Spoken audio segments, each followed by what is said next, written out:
Hey friends, Mr. Cleveland here. Today we're going to do a drawing of an orca jumping out of the water. If you wanted to just follow along and just do the drawing part and then maybe fill the orca in black where it's black, you could always just create that, or you could turn it into a dolphin. Whatever you'd like to do, you can follow along.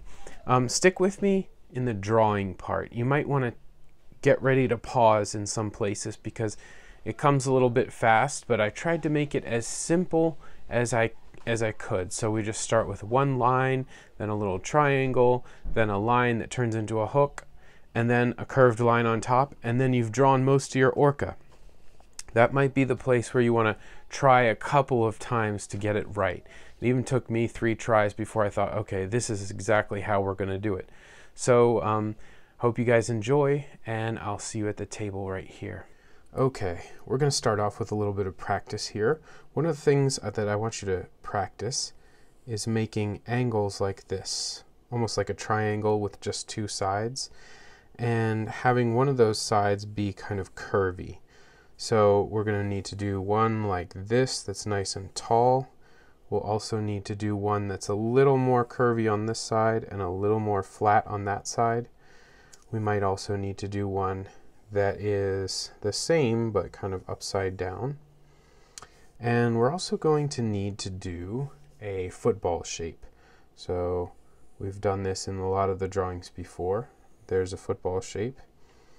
We will need S curves like this and half circles, simple shapes like that. So let's dive right in. We're going to start with a straight line that goes from about here to about there, and it's probably an inch long or so. Next, we're going to add one of those curvy triangle type shapes right here. Then we're going to come forward with a hook. Now this hook is going to be flat on the bottom, and then it's going to curve around, and I want to make sure that it's nice and almost pointy right there. All right, next we are going to add another hook right here, and it's going to be a flat line that comes from here down to there. Then we're going to continue all the way to here. All right, now if you've gotten this far, I want you to draw a straight line that goes up in that direction. Now here is the big line. It's going to go from here all the way to there. So you can draw it this way or this way, whatever you want to do. But let's go. It's okay if you miss a little bit. Just this general area is where we're going, and it's a curved line. So it goes like this. All right. Now you are probably starting to notice the orca shape come into play here. So we're going to do another curvy triangle right here, and a football shape right here.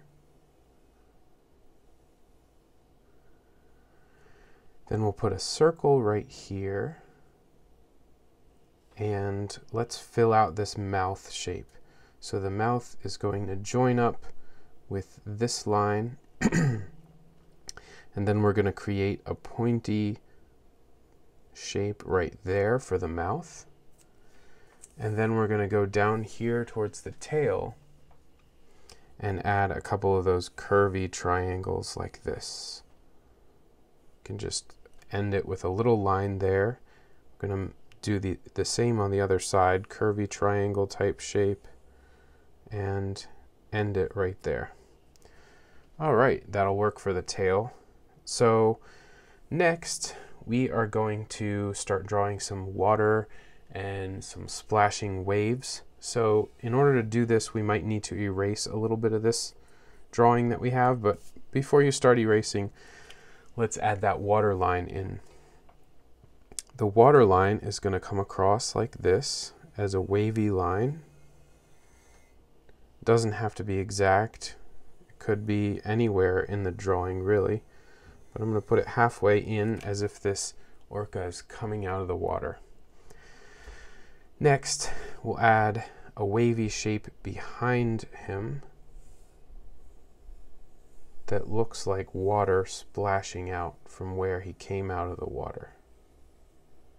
All right, there we go.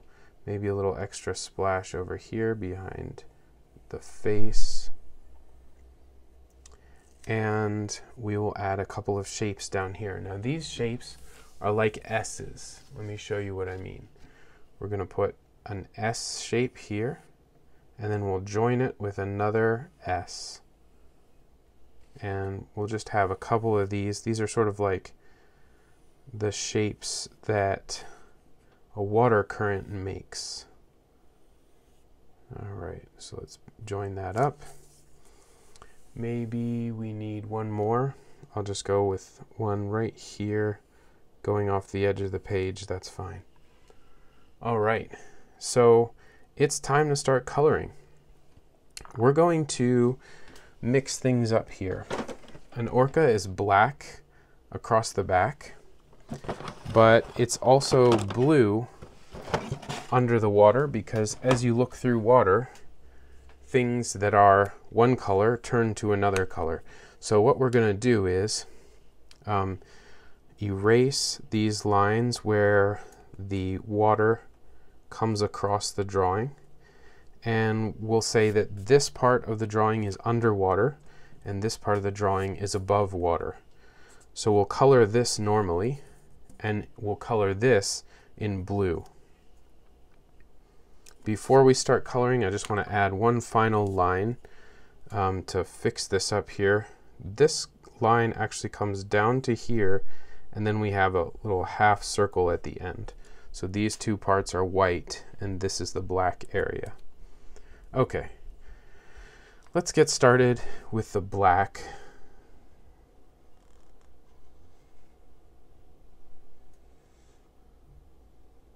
So the coloring is going to take a little while. I think I'll switch into time lapse, and you can watch me just fill this whole thing in.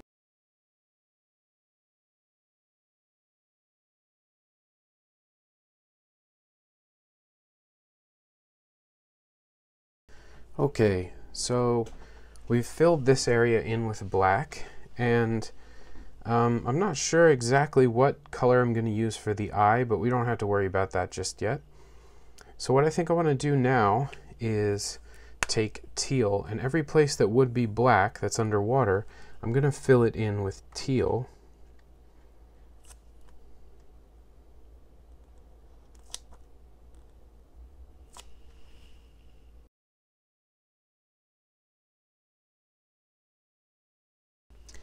And every place that would be white underwater, we're going to fill that in with a light blue.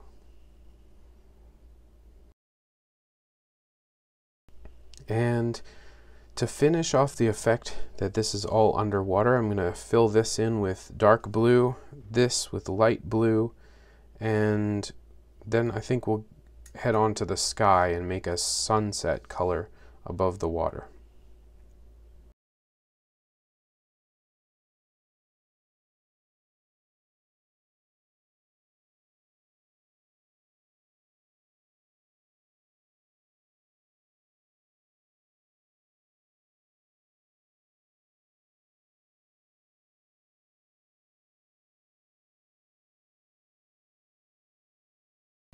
So now that I'm noticing the watercolor in the picture, I'm looking at this teal and seeing that it just doesn't quite match up with the black up here. It doesn't look like black underwater because it's not darker than the color of the water. So what I might try to do is add some blue over top of it, see if it gets dark enough to look like black but underwater. And if not, I'll just add black on top of that so that it's pure black and it works as a color.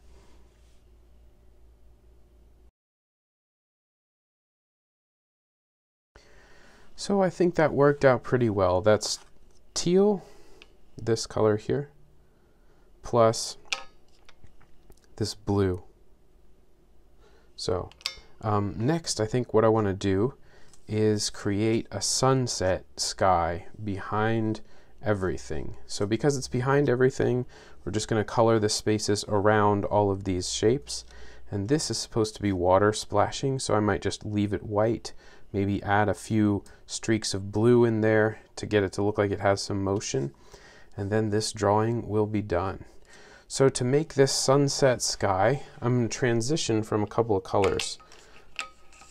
I'm going to start with this color here and just put it along the bottom, up maybe this far, and then I'll move into pink and then hot pink and red. But you could use whatever colors you want.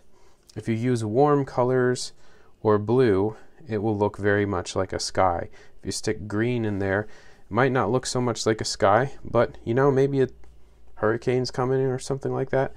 You can use whatever color you want on the sky. It's your opportunity to have fun.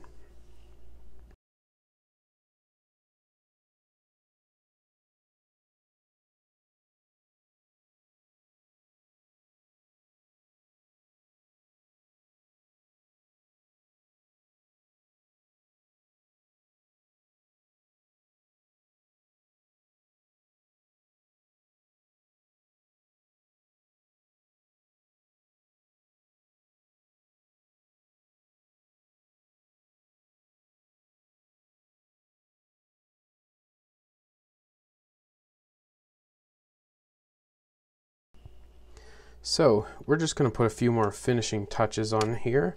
I'm going to add some more blue into this splash pattern in the background just by starting at the bottom and going up. I want it to be a sort of mix of blue and white, but the colors and the, you know, how much you fill it up is totally up to you. You could leave this white if you wanted to. I kind of like the way it looks when you add some blue streaks into it and have the blue streaks start sort of at the bottom near the whale and then go up to the tip of each wave of the line.